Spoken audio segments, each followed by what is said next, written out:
sa ating lahat? Magandang hapon, teacher. Okay. Bago tayo magsimula, maaari bang tayo ay magsitayo para sa ating panalangin?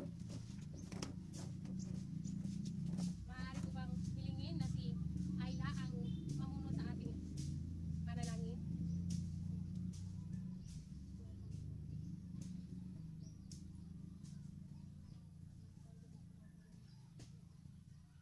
Amen.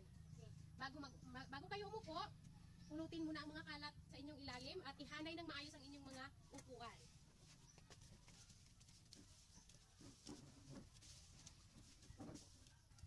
Hanay na ba? Okay, sige, maaari na kayong umupo. Sino ang lumiban sa ating klase ngayon? May lumiban ba? Wala? Wala. Okay, mabuti. Mabuti naman at walang lumiban. Bago tayo magpatuloy sa ating aralin ngayon, sino muna sa inyo ang nakaalala sa ating aralin kahapon? Taas lamang ang inyong kamay kung gusto niyong sumagot. Okay, si Kian. Mga anyong tubig. Ano ulit ang mga anyong tubig? Ayla? Lawa. Lawa. Ano pa? Talon. Ano pa? Sapa. Sapa. Ano pa? Dagat. Ano pa? Tabay? Tabay, wala. Ano pa uli ang mga anyong tubig? Kian? Kipot. Kipot. Ano pa? Batis. Batis. Ano pa? Ilog. Ilog. Meron pa ba? Si Ina. Bukal. Bukal. Ano pa?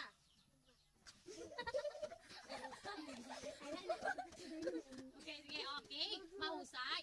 Ang iyong mga nabanggit ay ang mga anyong Tubig. tubig. Okay. Ngayon, meron akong inihandang isang awitin dito. At aawitin natin ito sa himig ng Liron-Liron Sinta. Sino ang marunong kumanta ng Liron-Liron Sinta? Mahusay, okay. Ako muna ang unang aawit nito bago kayo para malaman nyo kung paano siya kantahin. Naintindihan ba? Okay. Teacher. Makinig lamang, okay? Yes, teacher. Mga anyong lupa dito sa ating bansa, lambak kapatagan, yaman nitong bayan, talampas at bulkan, kay gandang pagmasdan, burol kabundukan, ating alagaan. Okay, nakuha ba? Opo, teacher. Tayong lahat na awit, sasabay na kayo kay teacher, okay? Yes, teacher. Sa bilang ng 3, tayo aawit. 1, 2, 3. Mga anyong lupa dito sa ating bansa, lambak kapatagan, yaman nitong bayan, talampas at bulkan, kay gandang pagmasdan, burol kabundukan, ating alagaan. Mahusay! Ngayon naman, tatanungin ko kayo, ano ang inyong napansin sa ating awitin ngayon? May napansin ba kayo? Ano? Itaas ang inyong kamay sa sasagot. Ano ang inyong napansin? Ayla? Mga anyong lupa. Mga anyong lupa. Mahusay. Bigyan natin si Ayla ng mahusay clap. Ganito. 1, 2, 3. 1, 2, 3. Mahusay. Okay? Sige. 1, 2, 3. 1, 2, 3. Mahusay. Okay. Ang ating kinanta ay ang mga anyong lupa. Ano ang mga nabanggit sa mga anyong kinanta natin? Ano ang mga nabanggit? Lambak. Kapatagan. Talampas. Bulkan. Burol. Kabundukan. Mahusay. Okay. Ngayon, dito tayo dumako sa mga larawan na inihanda ni teacher. Alin sa mga larawan ang kapatagan? Ituro ang kapatagan. Ito ba? Ito ba? Ito? Mahusay. Ito ang kapatagan. Ano kaya ang kapatagan? Ano ang kapatagan? Maaari nyo bang basahin? Ang kapatagan ay patag at matabang lupa na pinagtataniman ng palay at gulay. Mahusay. Okay. Ang kapatagan ay ang patag at matabang lupa na pinagtatamnan ng palay at gulay. So kapag sinabi natin kapatagan, yan ang angkop sa mga pinagtatamnan ng mga magsasaka.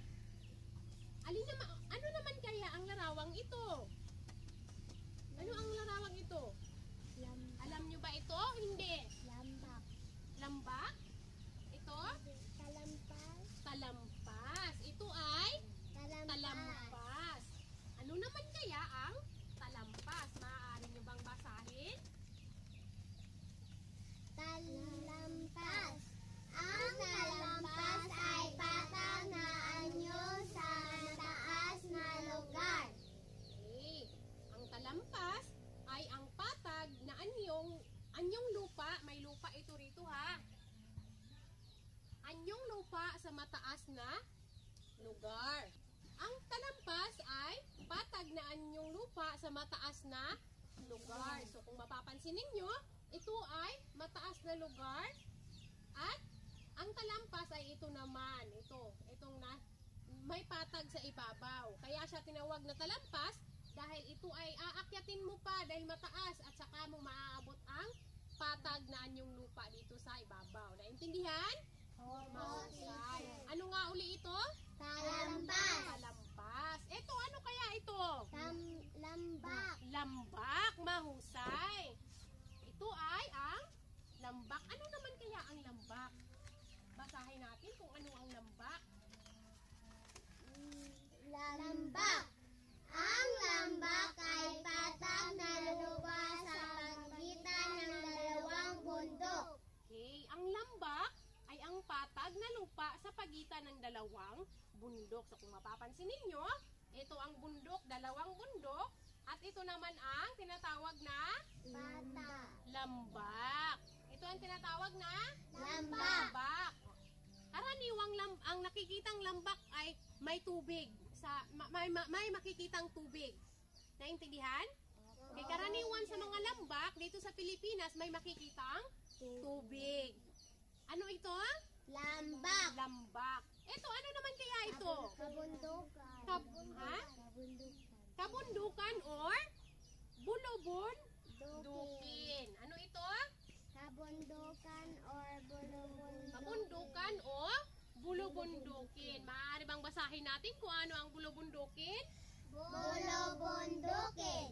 Ang bulubundukin ay mataas at matarik na bubundok. Matataas din ang bulubundukin. Ano naman kaya ito? Burol. Burol. Mahusay. Ano naman kaya ang burol? Maaari bang basahin natin? Burol. Ang burol ay higit na mas mahaba kaysa sa bundok. Parilog ang hugis nito at tinutubuan ng mga lunti ang damo sa panahon ng tag-ulan at kung tag-araw ay nagiging tsokolate. Tsokolate. Okay, ang burol naman ay mas mababa kaysa sa bundok. Ano nga uli ang bundok? Matataas, di ba? Matataas ang mga bundok or mga bulubundukin. Sa burol naman, mas mababa kaysa sa bundok. Maganda bang tanawin ang burol? Oo, teacher. Oo, magandang tanawin ang burol. Ang burol ay mas mababa kaysa sa mga bundok at tinutubuan ng mga luntian or green na mga damo kapag tag-ulan. At kapag tag-araw naman, nagiging tsokolate sapagkat natutuyo na ang mga damo na tumutubo nito dahil tag-araw na. Naintindihan? Ano nga uli ito? Burol. Burol. Ano naman kaya ito? Bulkan. Bulkan. Mahusay. Bigyan natin ating mga sarili ng palakpakan. Okay, ito ay Bulkan. bulkan. Ano naman kaya ang bulkan? Maaari bang basahin natin? Bulkan. Ang bulkan ay bundok na may hugis paswelo. Buka. Buka yan, buka. Pagwelong buka. Paswelo ng buka na nilalabasan ng lava kapag ito ay pumuputok. Mahusay. So, ang bulkan ay isang uri ng bundok na pumuputok. Naintindihan? Ano nga uli ang bulkan? Isang uri ng bundok na pumuputok. Good. So, sino ang pamilyar dito? Sino ang nakakaalam kung ano ito? Okay. Bulkang Mayon. Bulkang Mayon, mahusay. Ito ay ang sikat na bulkang Mayon. So, may dalawang uri ng bulkan. Ito ay ang una, ang tahimik. Ang pangalawa naman ay ang aktibo. Sa inyong palagay, ano kaya ang bulkang tahimik? Nanggilit na magbuto. Dili magbuto, hindi pumuputok or matagal nang pumutok. Matagal nang nananahimik. Yan ang bulkang tahimik. Naintindihan? Ano naman kaya ang bulkang aktibo? Pumuputok. Pumuputok. Isang halimbawa ng bulkang aktibo ay ang bulkang Mayon. Mayon. At ang ano pa? Bulkang Taal, di ba? Kung nanonood kayo ng news or balita sa inyong television, nung nakaraan ay naibalita na ang bulkang Mayon at ang Taal ay nag-aalburuto at maaaring pumutok anumang oras. So, sa bulkan, ano ang tinatawag sa mga nilalabas nito? Lava. Lava, mahusay. Okay, naintindihan ba? Naintindihan ba ang ating talakayan ngayon? Opo, teacher. Okay, may mga katanungan ba? Wala po, Wala. teacher. Okay, mahusay. Ngayon naman, gusto niyo bang maglaro? Opo, teacher. Okay, ngayon, maglalaro tayo. Mayroon akong handang laro rito. Kung saan, ang gagawin ninyo, hindi ko na kayo hahatiin sa grupo sapagkat tayo ay kakaunti lamang. Ibibigay ko na lamang ito ng individual. Ito ay mga, kung sa Ingles, tinatawag itong scramble words. Okay. Ano ito sa Ingles? Scramble words. Okay. So, ang inyong gagawin, ibibigay ko isa-isa sa inyo ito at bubuuin ninyo ang letra.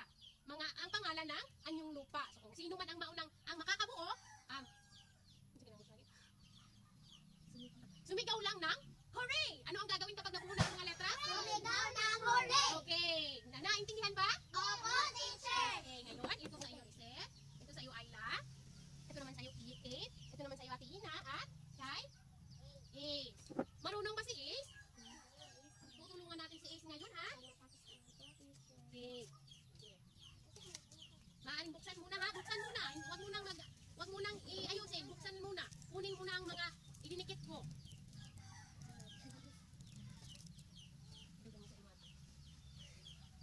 Sige. Nabuksan na ba lahat? Pa? Sige. Naintindihan ba ang inyong gagawin?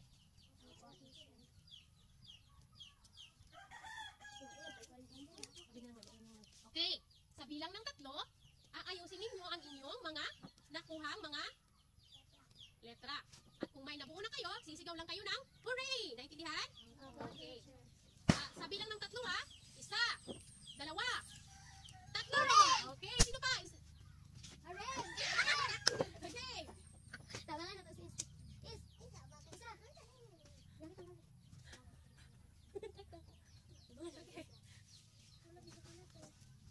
Tapos na ba? Ha?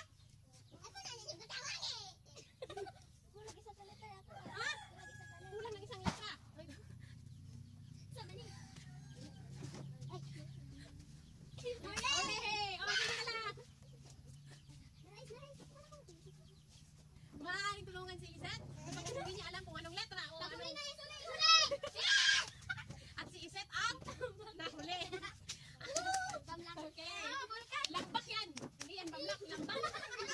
Lambak. Okay. Nagustuhan niyo ba ang ating laro? Opo, teacher. Okay. Mahusay. Okay. Okay, may tanong si teacher. Ano kaya ang kahalagahan kung bakit importante na alamin natin ang mga anyong lupa sa ating bansa at ang mga katangian nito? Ano kaya ang kahalagahan nito? Bakit mahalaga? Sa inyong palagay, anong mga opinion ninyo? O, Ayla? Para may natumihan ng mga tila. Oh, mahusay. Para malaman natin kung ano ang angkop na anyong lupa na tatamnan natin ng gulay at prutas. At hindi lang yan. Kapag alam ninyo ang mga anyong lupa, makakasagot kayo sa inyong mga exams at mga tanong ng teacher ninyo. Dahil alam ninyo ang mga anyong lupa, hindi ba? At isa na rin dyan, kapag alam natin ang mga anyong lupa at ang mga katangian nito, mas madali nating malaman kung ano ang magagandang tanawin sa ating lugar o sa ating bansa na maaaring puntahan ng mga dayuhan. Naintindihan ba? Opo, teacher. Okay. Ngayon, bibigyan ko kayo ng maikling pagsusulit. Maikli lang dahil hanggang 5 lang ito. Kumuha ng kapirasong papel at lagyan ng pangalan at sulatan ito ng numerong 1 hanggang 5.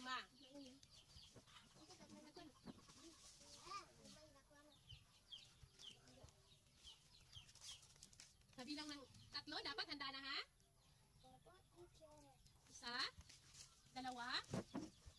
3. Okay. Tanong number 1. Unang tanong. Isusulat lamang, babasahin ko lamang ang mga tanong at isusulat niyo sa inyong papel ang inyong mga sagot. Naintindihan ba? Opo, teacher. Okay. Unang tanong. Ito ay patag na lupa sa pagitan ng 2 bundok.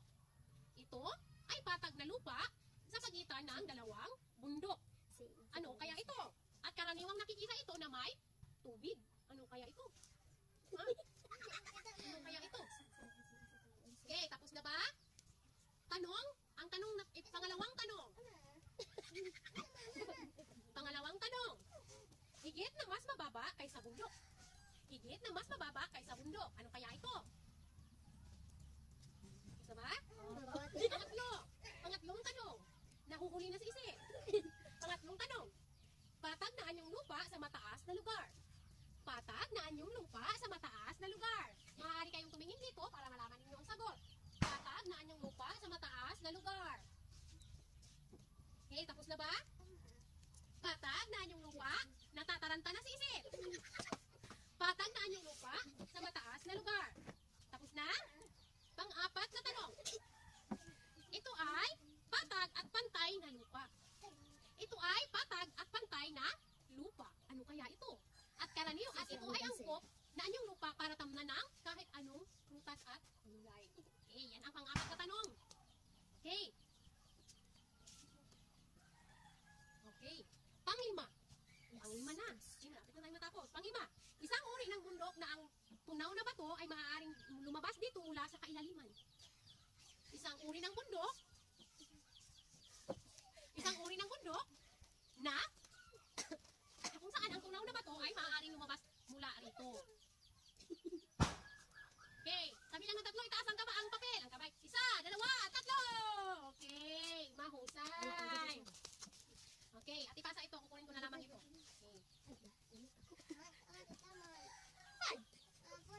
Ate? Okay. Naway may naintindihan, may napulot kayong aral sa ating aralin ngayon. Naintindihan? Naintindihan ba ang ating aralin? Naintindihan po, teacher. Ngayon, umako tayo sa huling bahagi ng ating talakayan, ng ating klase. Bibigyan ko kayo ng ating takdang aralin or assignment. Ang gagawin ninyo ay maaaring mag-advance reading sa araling Heograpiya. Ano ang inyong gagawin? Mag-advance reading sa Heograpiya. Heograpiya. Dahil yan ang tatalakayin natin bukas. Naintindihan ba? Opo, teacher. Palakpakan, bigyan natin ang ating mga sarili ng